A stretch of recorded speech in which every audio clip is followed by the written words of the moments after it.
देखिए बच्चों, तो अब हम स्टार्ट करते हैं फिजिकल प्रॉपर्टीज। ठीक है, तो मैंने यहाँ पे पहले कुछ पॉइंट्स को लिख दिया है, बाकी मैं इसको एक्सप्लेन करूंगा डिटेल में। ठीक है, तो आप लोग भी ऐसे नोट कर लेंगे। ठीक है, देखिए पहले एक्सप्लेन कर रहा हूँ, फिर उसके बाद नोट करिएगा। तो पहला पॉइंट मैंने यहाँ पे लिखा है, फर्स्ट 4 मेंबर्स, कौन से, C1 से C4, मतलब methane to butane are gases. ठीक है, इस बात को ध्यान से सुनिएगा आप। और फिर C5 से C17 तक क्या है बच्चा, यहाँ पर लिक्विड्स है ना। और फिर higher members are waxy solid, ऐसा लिखा हुआ है। ठीक हो गया, इसको भी एक्सप्लेन करता हूं मैं। फिर लिखा है insoluble in water but soluble in organic solvent. Of course obvious बात है, आपको भी पता है, लाइक डिसॉल्व लाइक, जो जैसा होता है वो वैसे ही में घुलना पसंद करता है। ठीक है, लेट अस सपोज आपकी क्लास में कोई स्टूडेंट है, ठीक है, कोई नया स्टूडेंट आया। ऑब्वियस आपको पता है, आप क्लास में अगर रेगुलर रहते हो कॉलेज में, तो आपको पता है उसमें कुछ बहुत अच्छे बच्चे होते हैं पढ़ने वाले, कुछ थोड़ा कम पढ़ने वाले, कुछ मीडियम रेंज के, है ना, कुछ बहुत ही शैतान बदमाश बैक बेंचर्स होते हैं, है ना, हो सकता है कुछ और खतरनाक टाइप के लोग भी होते हो।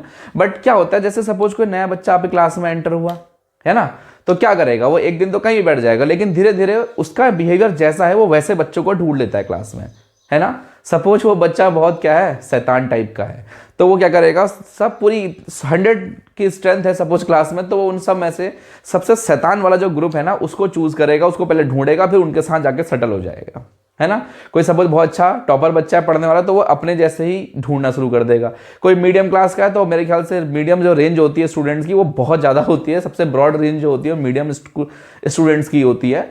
तो कोई बच्चा आएगा मीडियम टाइप का, है ना, एवरेज है पढ़ने में, ठीक है, तो वो उनके साथ ही बैठ जाएगा कहीं जाकर के, है ना। समझ में आई बात क्या कहना चाह रहा हूँ, जो जैसा होता है वो वैसे को ढूंढ के उसके साथ एडजस्ट हो जाता है, उसे बोलते हैं लाइक डिसॉल्व लाइक। जो जैसा होता है वो वैसे में घुलना पसंद करता है, डिसॉल्व होना पसंद करता है।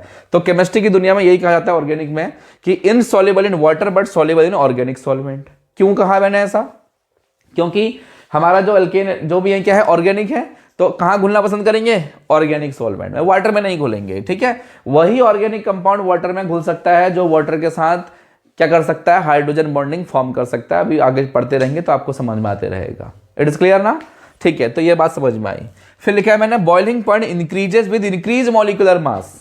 ठीक है, इस वाले पॉइंट और इस वाले पॉइंट को मैं भी, और इन दो पॉइंट्स को अगेन एक्सप्लेन करने वाला हूं। क्या लिखा मैंने, boiling point increases with increase molecular mass. Molecular mass बढ़ेगा तो बॉइलिंग पॉइंट भी बढ़ेगा। फिर लिखा है BP of alkanes n alkanes, boiling point of n alkane increases nearly 20 to 30 degree with the increase of each CH2 unit. इसका क्या मतलब हुआ, यहां देखो, यहां लिख के दिखाता हूं। सपोज तुम्हारे पास CH3 CH2 CH2 CH2 और CH3 है, क्या है ये, एन पेंटेन। यस, क्या है बच्चों ये, एन पेंटेन। तो इसका सपोज मैंने मान लिया, सपोज कितना है इसका, 30 डिग्री सेल्सियस का बॉइलिंग पॉइंट है। कितना है, 30 डिग्री सेल्सियस। तो अगर आप एन पेंटेन से एन हेक्सेन बनाना चाहते हो तो क्या करना पड़ेगा आपको, इसमें एक CH2 यूनिट ऐड करनी पड़ेगी, CH3 CH2 CH2 CH2 CH2 और अगेन CH3। तो देखिए वहां पर आपने क्या करा, कहीं पर एक CH2 यूनिट ऐड कर दी। तो जनरली ये देखा गया है कि boiling point of n alkanes increase होता रहता है कितना, nearly 20 to 30 degree celsius with the increase of each CH2 unit. अगर आप उसमें एक CH2 यूनिट इंक्रीज करते हो तो आपका बॉइलिंग पॉइंट कितना, 20 से 30 डिग्री सेल्सियस का इंक्रीमेंट कर जाता है। तो सपोज यहां पर 30 है, तो हो सकता है ये कितना हो जाए, 50 से 60 डिग्री सेल्सियस के बीच में हो जाए बॉइलिंग पॉइंट। समझ में आया नहीं आया, यस, ठीक है। तो ये एग्जांपल क्या लिखा है, ठीक है, इसका 30 होता है, इसका ये मुझे नहीं पता, ठीक है, प्रैक्टिकल डेटा है और मुझे याद नहीं है, तो इसलिए मैं नहीं बता रहा हूं। ये मैं आपको सिर्फ एक्सप्लेन करने के लिए यहां पर लिख रहा हूं, ठीक हो गया। फिर उसके बाद मैंने लिखा है, boiling point decreases with increase in the branching of the chain. ये बहुत इंपॉर्टेंट बात है, ठीक है। चलिए अब मैं इससे कुछ काम की चीजें छोड़ के बाकी चीजें हटा रहा हूं। जैसे मुझे इस वाले का ज्यादा लफड़ा नहीं है, तो मैंने आपको बता दिया, ठीक है, एक्सप्लेन कर दिया, आपने नोट कर लिया होगा। Boiling point increase with increase molecular मास, ये मुझे चाहिए, इसकी भी जरूरत नहीं है मुझे फिलहाल, इसको मैं हटा देता हूं, ठीक है। चलिए इन 3 पॉइंट्स को मैं एक बार अगेन एक्सप्लेन करता हूं। इनको एक्सप्लेन करने के लिए मुझे थोड़ा सा और स्पेस चाहिए, इसको भी हटाइए, इसको भी। नोट तो आपने कर लिया होगा, आई होप सो। मैं अब एक्सप्लेन कर रहा हूं, ठीक है, आप भी चाहो तो रफ में लिख सकते हो। पहली बात तो आप मुझे ये बताइए, लिक्विड सॉलिड और गैसेस में जो मेन डिफरेंस है ना वो क्या है, ठीक है। देखो बहुत समझने वाली चीज है बच्चों। देखिए किसी भी टॉपिक को आप जितना टाइम देते हैं ना स्टार्टिंग में, ऐसा तो है नहीं आप एग्जाम के लिए पढ़ रहे हैं, एग्जाम के पॉइंट ऑफ व्यू से पढ़ रहे हैं अभी, अभी तो आप अपना सिलेबस पूरा कवर कर रहे होंगे, है ना। एग्जाम के पॉइंट ऑफ व्यू से तो रात को ही होती है पढ़ाई, ठीक है। अगर आप पूरे सेमेस्टर में अच्छे से मेहनत करते हो, अच्छे से पढ़ते हो, और आप जो है एग्जाम की नाइट जब उसे पढ़ते हो ना, तो आपको सारी चीज़ें ऑटोमेटिकली याद हो जाती हैं। वो इसलिए क्योंकि आपने पूरे ड्यूरेशन में, पूरे सेमेस्टर में आपने से 2-3 बार तो रिवाइज कर ही लिया होता है। अब आपने पूरा सिलेबस आज ही खोला, कल आपका एग्जाम है, तो फिर तो इम्पॉसिबल है। या हो सकता है फिर आप वो रट्टो कहते हैं ना, वो घोट के पी लो और दूसरे दिन जाके बोल के आ जाओ, इनफ, ठीक है। चलिए फिलहाल हम टॉपिक को टाइम दे रहे हैं क्योंकि हम उसको बहुत ही अच्छे से समझना चाह रहे हैं। ध्यान से सुनिए, मैं आपको कुछ समझाना चाह रहा हूं। मैं बता रहा हूं आपका फर्स्ट 4 मेंबर्स C1 से C4 आर गैसेस। क्यों है गैसेस? कोई भी, अब जैसे H2O है, एग्जांपल में ले रहा हूं मैं, क्या H2O। आपको पता है कि सर H2O किस फेज में रहता है? लिक्विड फेज में रहता है। कैसा? लिक्विड। क्यों रहता है लिक्विड? क्योंकि H2O क्या करता है? हाइड्रोजन बॉन्डिंग बना लेता है, इस तरीके से बनाते हैं, ठीक है। क्या बनाता है? Hydrogen bonding. तो इसकी वजह से बहुत सारे H2O के मॉलिक्यूल क्या होते हैं? आपस में इंटरकनेक्टेड फॉर्म में रहते हैं, आपस में चिपके हुए रहते हैं, एग्रीगेट फॉर्म में रहते हैं। तो ये क्या है, इनके जो मॉलिक्यूल्स का जो बीच का डिस्टेंस है ना, वो बहुत ही कम हो जाता है। आपने कभी बहुत छोटी क्लासेस में भी आपने ऐसा कुछ बना देखा होगा, सही है। 3 सेम वॉल्यूम के हमारे पास क्या है बच्चों? बॉक्सेस हैं। इसमें क्या है? इसमें क्या है बच्चों? गैस। गैस का क्या सीन है? गैस ऐसी है ये, और इसमें क्या भरा है आपका? लिक्विड। लिक्विड में क्या होता है? जो अट्रैक्शन फोर्स होते हैं वो थोड़ा गैस के कंपैरिजन में स्ट्रांग होते हैं, तो उसके मॉलिक्यूल्स एक दूसरे के काफी क्लोज हो सकते हैं इस तरीके से ये। और अगर मैं इसी में भर दूं क्या? सॉलिड, तो सॉलिड की तो कहानी आपको पहले से ही पता है, उसमें कुछ ऐसे बिल्कुल क्लोज पैकिंग होती है इस तरीके से, यस। तो अगर देखा जाए तो इन तीनों ही जो स्टेट ऑफ मैटर हैं, उनमें जो डिफरेंस है, वो बेसिक डिफरेंस क्या है बच्चों? बेसिक डिफरेंस सिर्फ इतना है, जो इंटर मॉलिक्यूलर अट्रैक्शन फोर्स है ना, अट्रैक्टिव फोर्सेस है ना, उसका डिफरेंस है। गैस के मॉलिक्यूल्स में जो 2 मॉलिक्यूल्स के बीच में अट्रैक्शन लग रहा है, वो बहुत ही वीक होता है, बहुत वीक होता है। उससे थोड़ा सा स्ट्रॉन्ग अगर हो तो वो मॉलिक्यूल, अगर इसके बीच का अट्रैक्शन फोर्स मैं इसी में बढ़ा दूं तो क्या होगा? वो ऐसे एक दूसरे क्लोज आ जाएंगे और कहां पहुंच जाएंगे? लिक्विड स्टेट में कन्वर्ट हो जाएंगे। आपको पता है ये बात, क्या गैसेस बहुत इजीली लिक्विफाई हो सकती हैं, है ना। आपने उसके लिए बहुत कुछ पढ़ा भी है, बहुत सारी मेथड्स पढ़ी हैं, लिक्विफिकेशन ऑफ गैसेस, याद है? ठीक हो गया। तो गैस साथ लिक्विड में कन्वर्ट कर लिया। और अगर आप इसके बीच के जो इंटरमॉलिक्यूलर फोर्सेज हैं उनको और स्ट्रॉन्ग कर दो और आपस में चिपका दो, तो कहां कन्वर्ट हो जाएगा? ये सॉलिड में भी कन्वर्ट हो सकता है, ठीक है। सारे नहीं, हो सकता है। तो गैस लिक्विड में और लिक्विड सॉलिड में जो है यही अंतर होता है। बेसिक डिफरेंस किसका होता है? इंटरमॉलिक्यूलर अट्रैक्शन, अट्रैक्टिव फोर्सेस का डिफरेंस होता है। अगर आप उनके अट्रैक्टिव फोर्सेस को चेंज कर दो तो उनके जो डिस्टेंस है ना, वो कम हो जाती है और इतना क्लोज आ जाते हैं एक दूसरे के, क्या हो, उनकी फिजिकल स्टेट ही चेंज हो जाती है। गैस वाला लिक्विड में हो सकता है और लिक्विड का कन्वर्ट हो सकता है बच्चों? सॉलिड में कन्वर्ट हो सकता है। इट इज क्लियर ना? ठीक है, ये बात बिल्कुल सही है, ऑफ कोर्स बिल्कुल सही है। मैं इसको हटा रहा हूं। अब देखिए, अब आपको पता है जो हमारा एल्केन मॉलिक्यूल है ना, वो पोलर वोलर तो कुछ है नहीं, है ना। अगर उसमें OH वगैरह होते, NH या HF, तब तो उसमें हाइड्रोजन बॉन्डिंग हो सकती थी, बहुत चिपक सकते थे मॉलिक्यूल आपस में, जैसे पानी के मॉलिक्यूल चिपक जाते हैं। कैसे? ऐसे, लाइक दिस, ठीक है, ऐसे करके।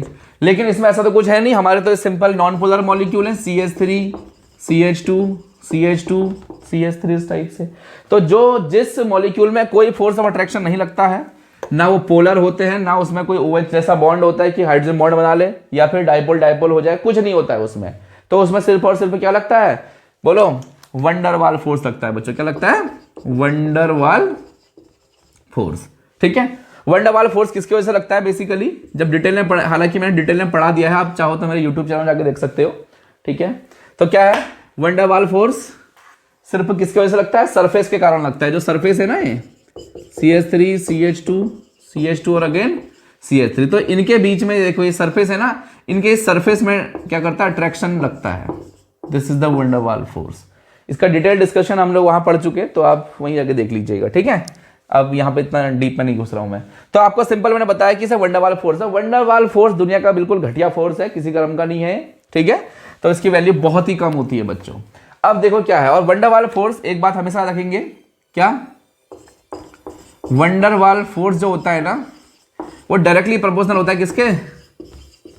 सरफेस के। अभी आपने देखा ना, मैंने कहा ना, जब सरफेस होती है, सरफेस के कारण लगता है। तो जिस मॉलिक्यूल में जितनी बड़ी सरफेस ध्यान से सुनो, जिस मॉलिक्यूल की सरफेस जितनी बड़ी होगी उसमें वंडरवाल फोर्स भी उतना ही ज्यादा होगा। जितना वंडरवाल फोर्स ज्यादा होगा उनके बीच में अट्रैक्शन फोर्स ज्यादा होगा। तो हो सकता है अट्रैक्शन फोर्स इतना ज्यादा हो जाए कि जो छोटे छोटे मॉलिक्यूल्स हैं उसमें अट्रैक्शन फोर्स कम होगा, तो वो किस में रह लेंगे, गैस फेज में। जैसे कौन, C1 से C4, CH4, एक और CH4, इसमें छोटा सा सरफेस है मॉलिक्यूल का, ठीक है, तो वंडरवाल फोर्स बहुत कम। फिर ऐसे कर करके CH3 सिंगल बॉन्ड CH3, पड़ोस में भी CH3 सिंगल बॉन्ड CH3, ये देखो इस तरीके से, इसमें थोड़ा सरफेस ज्यादा। ऐसे कर करके आप C4 तक ले आओ, तो क्या रहेगा, ओवरऑल वैल्यू जो है वंडरवाल फोर्स की बहुत ही कम रहेगी, और इतनी कम रहेगी कि ये मॉलिक्यूल कैसे एग्जिस्ट करेंगे, गैस फेज में करेंगे। अब आप C4 से लेके C5 आ जाओ, 1 2 3 4 5 6 में आ जाओ, 1 2 3 4 5 6। अब बताइए क्या होगा, धीरे धीरे सरफेस एरिया बढ़ रहा है ना, बोलो यार, सरफेस एरिया बढ़ रहा है। सरफेस एरिया बढ़ेगा तो क्या होगा, वंडरवाल फोर्स बढ़ेगा। वंडरवाल फोर्स बढ़ेगा तो इन मॉलिक्यूल के बीच अट्रैक्शन थोड़ा सा बढ़ जाएगा, और ये इतना अट्रैक्शन बढ़ जाएगा कि कहां पहुंच जाएगा, ये सॉलिड, सॉरी कहां हो जाएगा बच्चों, लिक्विड में। क्योंकि आपको पता है गैस और लिक्विड और सॉलिड में सिर्फ अंतर किसका था, किसका डिफरेंस था, अट्रैक्टिव फोर्सेस का। जिसमें जितने ज्यादा attractive forces, strong attractive forces थे, वो क्या हो गया था, वो सॉलिड था, उससे थोड़ा सा कम वाला लिक्विड, उससे थोड़ा सा कम वाला गैसेस। तो यहां पर मैंने देखा ये गैस है, ये लिक्विड है, ठीक है। तो कहां से देखो, C5 से लेकर C17 तक क्या रह सकते हैं बच्चों, ये लिक्विड फॉर्म में रहते हैं, क्योंकि वहां पर अट्रैक्शन फोर्स धीरे धीरे बढ़ता जाता है। अब C17 समझ रहे हो ना, कितना बड़ा मॉलिक्यूल हो गया। C17 से ऊपर जितना तुम्हारी मर्जी उतना ऊपर ले जाओ, इनमें सरफेस एरिया इतना बड़ा हो जाता है, इतना बड़ा हो जाता है सरफेस एरिया कि इनका वंडरवाल फोर्स बहुत स्ट्रांग हो जाता है, ठीक है। वंडरवाल फोर्स इतना स्ट्रांग हो जाता है कि ये कहां कन्वर्ट हो जाते हैं बच्चों, सॉलिड में। फिर से वही बात हो गई ना, देखो गैस, लिक्विड और सॉलिड। कैसे पता चला, वंडरवाल फोर्स की वैल्यू चेंज हो गई, अट्रैक्शन फोर्स बढ़ गए, घट गए, तो इस चक्कर में इनकी फिजिकल स्टेट भी चेंज हो गई। अब कैसे बढ़े, हमें पता है कि वंडरवाल फोर्स डायरेक्टली प्रोपोर्शनल होता है सरफेस एरिया के, किसके, सरफेस एरिया के। अब जैसे जैसे मॉलिक्यूल का साइज बढ़ेगा सरफेस एरिया बढ़ेगा, सरफेस एरिया बढ़ेगा तो वंडरवाल फोर्स बढ़ेगा, और वंडरवाल फोर्स बढ़ेगा तो क्या होगा, बॉइलिंग पॉइंट भी बढ़ेगा। बोलो समझ में आई या बात नहीं आई। तो यही बात तो मैंने यहां पर बताई है आपको, देखो क्या बताया, यही तो कुछ बता रखा है ना, ठीक है। ओके, तो एक बात मेरे समझ में आई क्या, यहां लिख रहा हूं मैं, देखो साइज ऑफ मॉलिक्यूल इंक्रीज होता है तो उससे क्या होता है, सरफेस एरिया भी इंक्रीज होता है। सरफेस एरिया इंक्रीज होता है तो van der Waals force, yes, van der Waals force क्या होता है, इंक्रीज होता है। वंडरवाल फोर्स बढ़ता है तो क्या होता है, उसका बॉइलिंग पॉइंट भी बढ़ जाएगा। बोलो यार, तुम खुद सोचो ना, लिक्विड, सॉलिड और गैस में बताओ क्या अंतर है ना, उनके बॉइलिंग पॉइंट चेंज होते हैं। सबसे कम बॉइलिंग पॉइंट किसका होगा, गैसेस का, वो ऑलरेडी गैस फेज में है। लिक्विड का बॉइलिंग पॉइंट से ज्यादा होगा, और सॉलिड का तो पहले मेल्ट होगा उसके बाद जाके बॉइल होगा, उसका और ज्यादा होगा। तो ये बात कही जाती है। इट इज क्लियर या नहीं, बोलो। तो देखो यहाँ higher members are waxy solid. अच्छा, वैक्सी सॉलिड जानते हो आप लोग, वैक्स जानते हो, वैक्स क्या होता है, वैक्स, मोम देखा ना, अरे मोमबत्ती जानते हो ना तुम लोग, ठीक हो गया। तो मोमबत्ती, मोम, उसे बोलते हैं वैक्स। तो वैक्सी सॉलिड आपने देखा ना, दिखता तो सॉलिड है, बट ऐसे आप इसको ऐसे करो 10 से टूट जाता है, तो बहुत ही हल्का फुल्का सॉलिड होता है, ठीक है। तो इसे बोलते हैं वैक्सी सॉलिड। तो ये बात समझ में आई या नहीं आई, बस पहले आप मुझे ये बात बताएं, बोलो यार, ठीक है। फिर मैंने आपको दूसरा पॉइंट क्या लिखाया था, boiling point increases with increase molecular मास। तो ये तो आपके समझ में आ ही गया होगा, इसी से क्लियर हो गया होगा। मॉलिक्यूलर मास बढ़ना मतलब मॉलिक्यूल का मास कब बढ़ेगा, जब उसे नंबर ऑफ एटम्स बढ़ेंगे, मतलब साइज बढ़ेगा। साइज बढ़ेगा तो सरफेस एरिया बढ़ेगा, सरफेस एरिया बढ़ेगा तो वंडरवाल बढ़ेगा तो बॉइलिंग पॉइंट भी बढ़ जाएगा, ठीक हो क्या।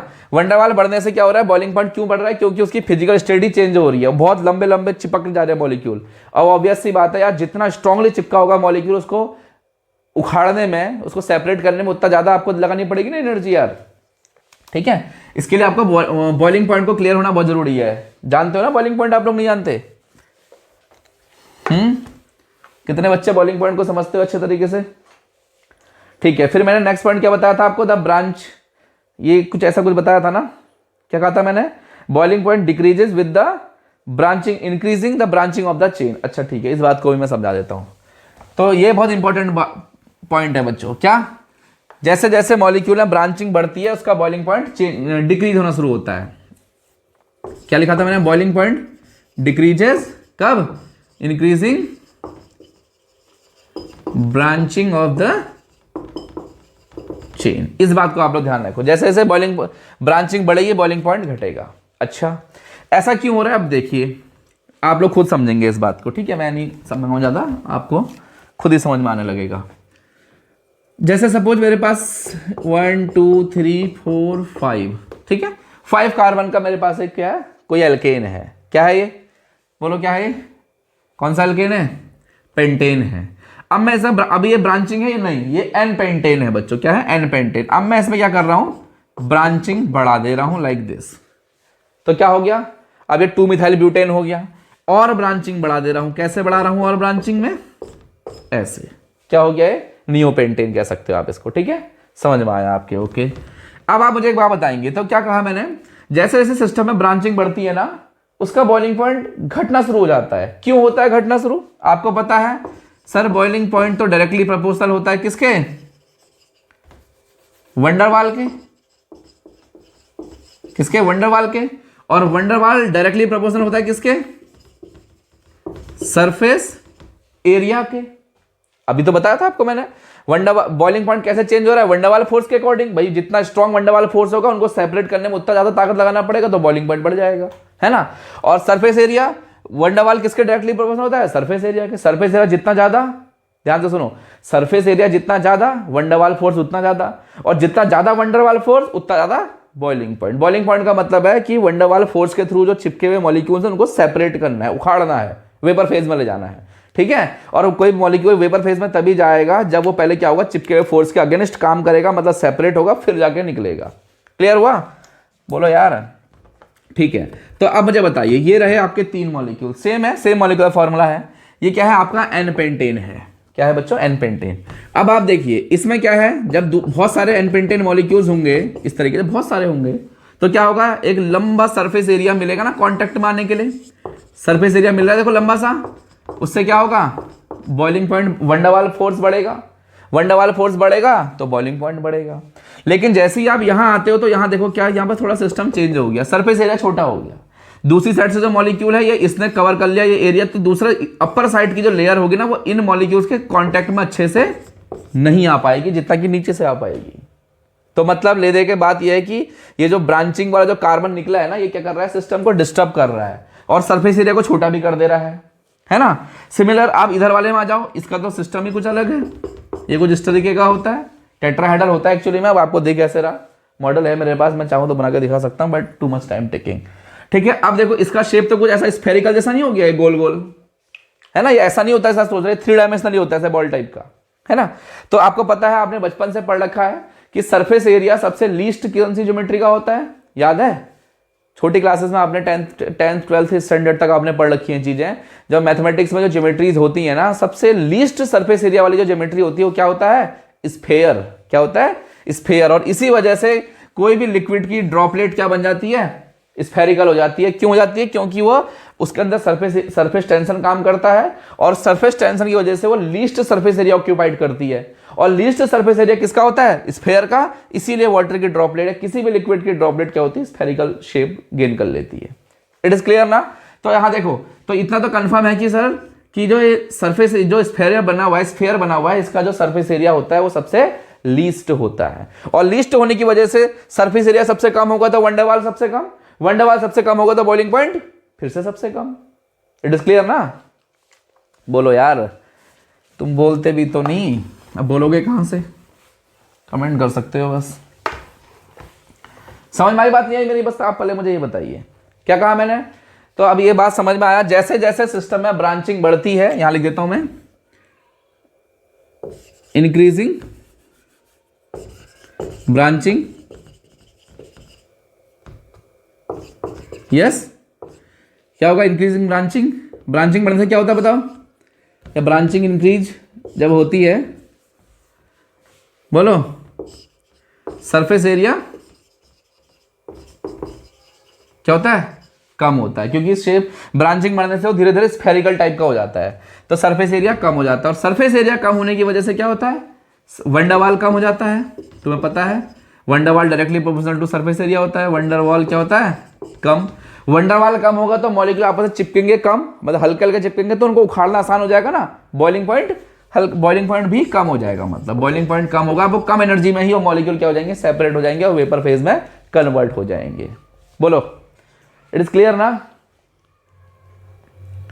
ठीक है, तो यहां तक आपको आई होप सो समझ में आया होगा। तो ये मैंने कुछ पॉइंट्स बताया आपको किसके बारे में, फिजिकल प्रॉपर्टी, जहां तक मुझे लगता है कि पेपर में आ सकता है, तो ये मैंने आपको समझा दिया है। आप कहोगे तो मैं आपको ये बात लिखवा सकता हूं, ठीक है, या मैं लिख देता हूं, या आप लिख रहे हो तो आप लिख लो, मैं बोल देता हूं, लिखने में टाइम लगता है। बोलो क्या लिखना है आपको, लिखिए। With the increase in branch, with the increase in branch the molecule leads to become spherical, the molecule leads to become spherical, due to which surface area decreases, due to which surface area decreases and thus the van der Waals force is also decreases, van der Waals forces also decreases, ठीक है, van der Waals force come and boiling point decrease also decrease, ठीक है, तो boiling point भी कम हो जाएगा।